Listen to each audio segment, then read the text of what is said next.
కళ్యాణ్ నేను శాసనసభ సభ్యుడిగా ఎన్నికైనందున శాసనం ద్వారా నిర్మితమైన భారత రాజ్యాంగం పట్ల నిజమైన విశ్వాసం, విధేయత చూపుతానని, భారతదేశ సార్వభౌమాధికారాన్ని, సమగ్రతను కాపాడుతానని, నేను స్వీకరించబోయే కర్తవ్యాన్ని శ్రద్ధాశక్తులతో నిర్వహిస్తానని దైవ సాక్షిగా ప్రమాణం చేస్తాను.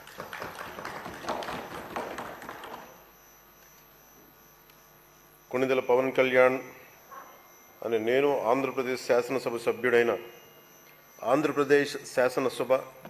సభ్యుడైన కొణిదెల పవన్ కళ్యాణ్ అనే నేను సభా నియమాలకు కట్టుబడి ఉంటానని, వాటిని అనుసరిస్తానని, సభా మర్యాదలను పాటిస్తానని, సాంప్రదాయాలను గౌరవిస్తానని దైవ సాక్షిగా ప్రమాణం చేస్తాను.